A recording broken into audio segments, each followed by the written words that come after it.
Mom. कन्नू, बेटे इतना डरते हुए इस घर में मैंने पहले कभी नहीं देखा। मैंने तो तुम्हें बहुत बहादुर बनाया था बेटा। ससुराल जाती क्या हो गया?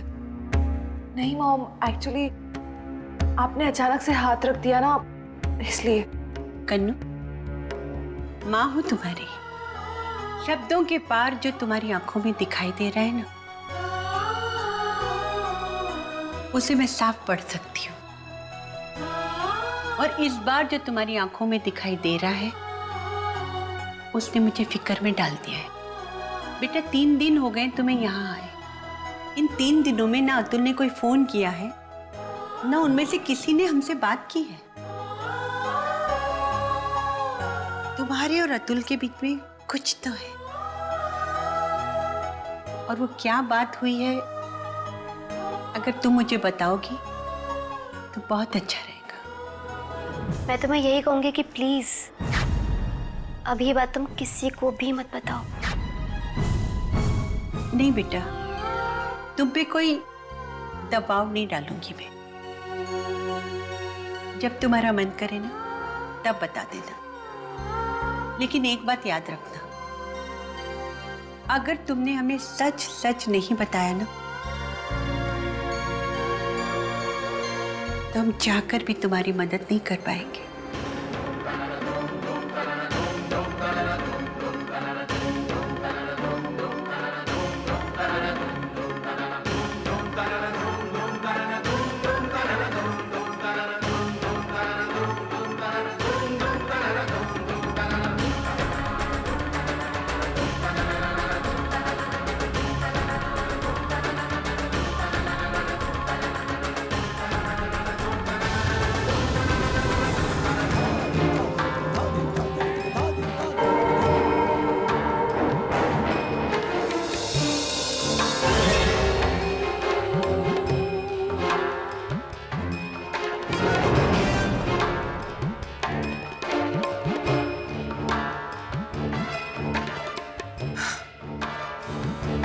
ये तो सिर्फ सोने के लिए ही पैदा हुआ है, लेकिन मैं पैदा हुई हूं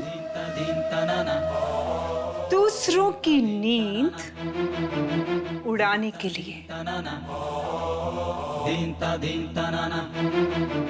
इस कनु के साथ कोई ना कोई प्रॉब्लम तो है, पर वो ये बात किसी को बता क्यों नहीं रही?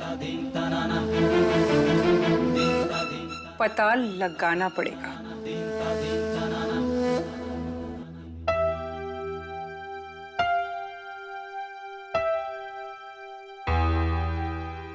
वैशु,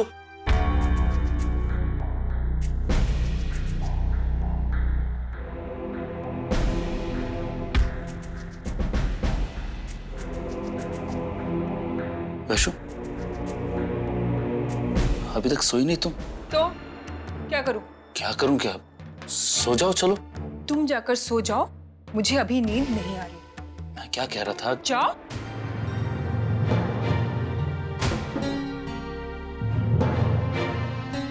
मैं तो बस। अरे बड़े आए।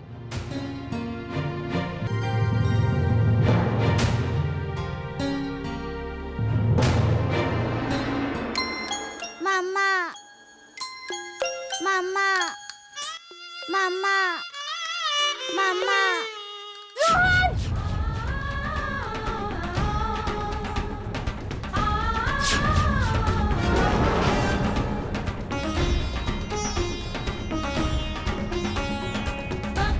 क्या हुआ नीति? फिर से बुरा सपना देखा? हाँ, पता नहीं अंबर, वो रोहन मम्मी मम्मी चिल्ला रहा था। कहीं ऐसा तो नहीं कि रोहन किसी मुसीबत में हो?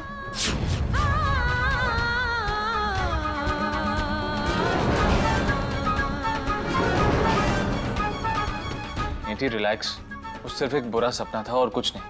अंबर, मेरा मन कह रहा है कि तुम्हारी तसल्ली के लिए मैं बाल मंदिर में भी फोन करके देख लेता हूँ।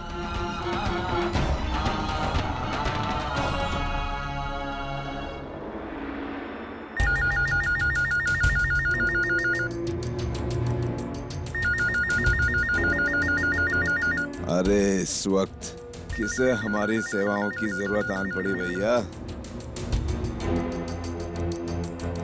हेलो, बाल मंदिर। हाँ बताइए, मैं आपकी क्या सेवा कर सकता हूँ? मैनेजर साहब, जी मैं अंबर बोल रहा हूँ। जी बोलिए। वहाँ सब खैरियत है ना? हाँ सब खैरियत है, पर इस ऑड टाइम में आपको ये जानने की क्या जरूरत पड़ी? जी दरअसल मेरी वाइफ रोहन को लेके थोड़ी सी परेशान है। उसने कोई बुरा सपना देखा है। हाँ, और उन्हें लगा हो कि रोहन किसी मुसीबत में है। जी मैनेजर साहब, ऐसे ही समझ लीजिए। मैं आपको इस वक्त तकलीफ तो नहीं देना चाहता, लेकिन प्लीज फॉर गॉड सेक आप जरा चेक करके बताएंगे कि रोहन। जी हाँ अंबर बाबू, जहाँ माँ की ममता की बात आती है वहाँ पे तो ये लॉजिक फॉजिक माने नहीं रखते। आप फिक्र मत कीजिए, मैं जाता हूँ और रोहन की खैर खबर की सूचना आपको देता हूँ। Thank you so much manager साहब।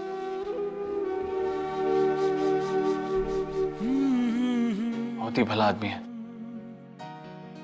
इस वक्त भी जाकर चेक कर रहा है कि रोहन बिल्कुल महफूज है या नहीं। तुम चिंता मत करो, देखो वो बाकी बच्चों के साथ डॉर्मेट्री में आराम से सो रहा होगा। अब देखना, अब थोड़ी देर में मैनेजर का फोन भी आ जाएगा कि वो बिल्कुल ठीक है। रोहन की फिक्र कर रहे हैं, वो भी इतनी रात गए, बच्चा सो रहा होगा।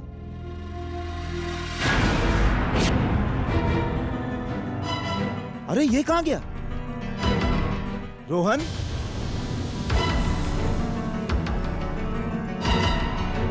गोमती, गोमती,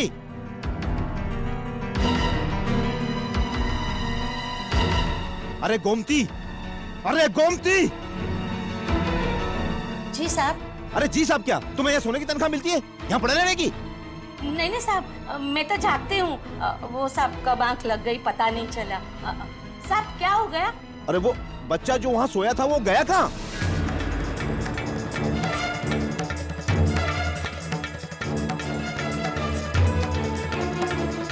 हे राम, ये रोहन कहाँ गया?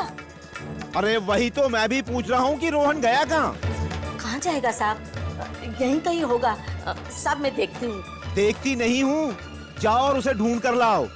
और अगर नहीं लाई ना तो तुम्हारी नौकरी तो गई गई, साथ में मेरी नौकरी भी चली जाएगी। अरे साहब मिल जाएगा। अरे बच्चा है, कहाँ जाएगा साहब? मैं देखती हूँ ना साहब। जाओ जाओ जल्दी ढूंढ कर लाओ। मैं देखती हूँ। जाओ। मिस्टर एंड मिसेस शास्त्री को कैसे पता चला कि रोहन प्रॉब्लम में है? हक फर्ज के दो राहें पे ठहरी नियति, क्या है इसकी नियति न समझे नियति, किस बिंदु पे आके है ठहरी नियति, क्या कभी ये सुलझेगी ये उलझी नियति, नियति का ये भाग्य है कैसा। और कितनी देर अंबर, अभी तक फोन नहीं आया। नियति आ जाएगा, हैव पेशेंस। और रोहन बिल्कुल ठीक हुआ, डोंट वरी। कितना पेशेंस? कब फोन किया था हमने? ऑफिस से बच्चों का कमरा 2 मील की दूरी पर तो नहीं है ना? 2 मिनट का रास्ता है। आधा घंटा तो हो गया होगा फोन किए हुए। हाँ इतना टाइम तो हो गया। ठीक है, मैं फोन ट्राई करके देखता हूँ। रस्मों के दीवारों दर तक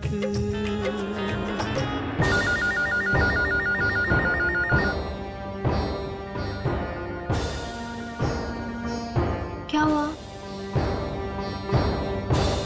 फोन नहीं उठा रहे। अंबर, नियति तुम प्लीज चिंता मत करो, रोहन को कुछ नहीं होगा। He is absolutely fine.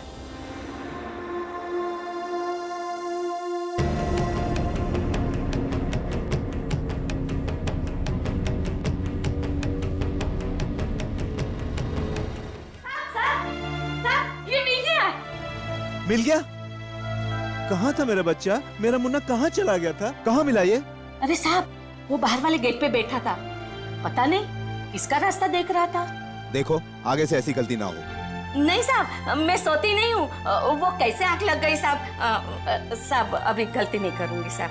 देखो मुझे सफाई देने की कोई जरूरत नहीं है। अगर तुम बच्चों का ख्याल नहीं रख सकती तो बच्चों का कमरा अंदर से लॉक करके अंदर ही रहो। जी साहब। आप उसका ध्यान रखो, हाँ ठीक है? हाँ हाँ जी जी जी सर।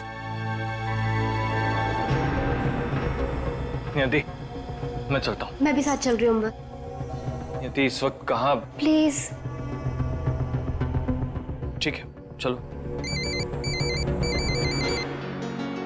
लो, उन्हीं का फोन आ गया। शर्मा जी, जी रोहन कैसा है? वो वहीं पर है ना? हाँ हाँ अंबर बाबू, और कहाँ होगा, वो बिल्कुल सही सलामत है। देखा, मैंने कहा था ना, वो बिल्कुल ठीक है। Thank God. ये पूछो वो कर क्या रहा है? माफ कीजिएगा शर्मा जी, पर आप जरा देख कर आएंगे कि रोहन इस वक्त क्या कर रहा है। वो नियति थोड़ी सी परेशान है ना, इसलिए। जी वो तो सो रहा है, और अब आप भी सो जाइए और हमें भी सोने दीजिए। हाँ, एक बात कहूँ, रोहन आज एक बार भी नहीं रोया। कह दीजिएगा अपनी वाइफ से। जी बिल्कुल कह दूंगा। Sharma ji, I am really sorry, मैंने आपको इस वक्त परेशान किया। सर, बार बार सॉरी बोलकर मुझे शर्मिंदा मत कीजिए। जी, गुड नाइट। ये मैनेजर साहब तो बहुत ही भले आदमी हैं। जब तक रोहन उनकी देखरेख में है, रोहन को कुछ नहीं होगा। तुम बिल्कुल चिंता मत करो।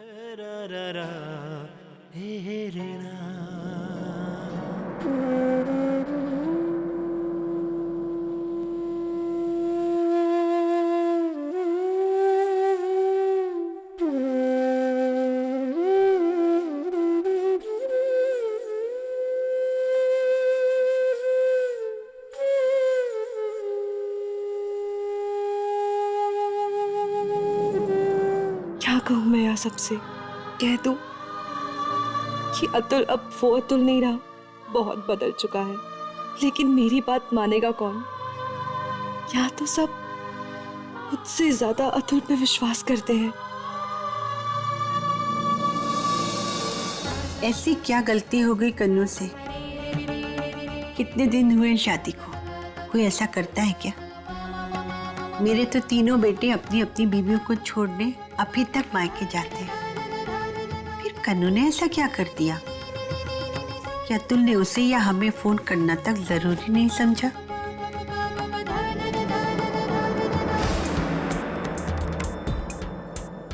मैं चाहे कुछ भी कर लूं, जितनी मर्जी कसमें खा लूं, लेकिन ये लोग अतुल की बात को ही सही मानेंगे। कनिका के चेहरे पे दुख की छाया साफ नजर आ रही है, लेकिन उसने मुझे अभी तक कुछ भी बताना जरूरी नहीं समझा है। हर तरफ अंधेरा ही अंधेरा है, कहीं भी उम्मीद की एक किरण तक नहीं नजर आ रही। क्या करूं मैं?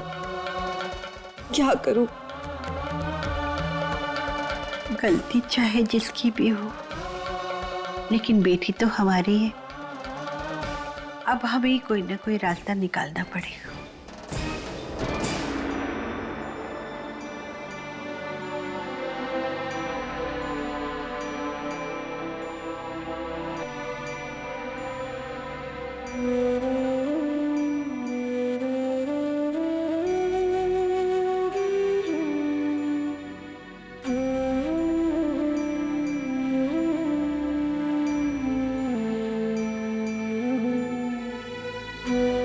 देवयानी, ऐसे कब से बैठी हो? पूरी रात हो गई जी।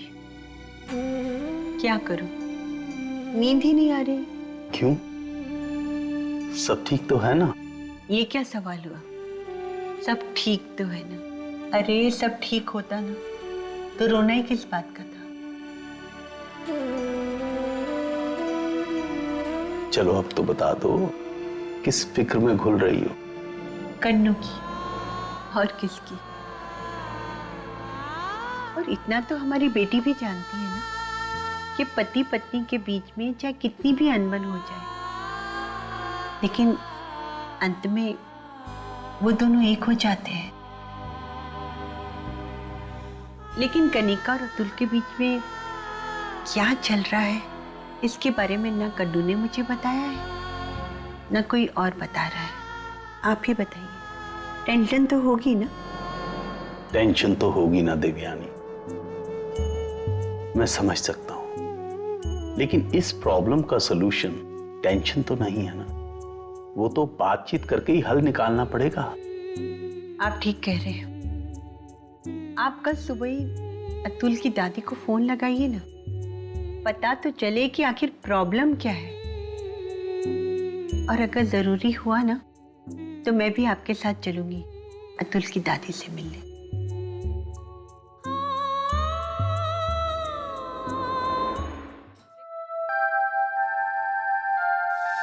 हेलो, कौन? अतुल? अतुल, तुम समझते क्या हो अपने आप को? हाँ, अच्छा, तो तुम अब वैशाली भाभी की आवाज भी नहीं पहचानते और तुम्हें अब होश आया फोन करने का? हाँ, और एक बात बताओ अतुल, कि हमारी कनू ने ऐसी कौन सी गलती कर दी जो तुम उसे छोड़ने भी यहाँ नहीं आए? नहीं नहीं नहीं नहीं नहीं, मुझे कोई बहाना नहीं, रीजन चाहिए। तुम अपनी पत्नी की बिल्कुल भी फिक्र नहीं करते ना? एक बार तुम उसकी खबर लेने यहाँ नहीं आए हो?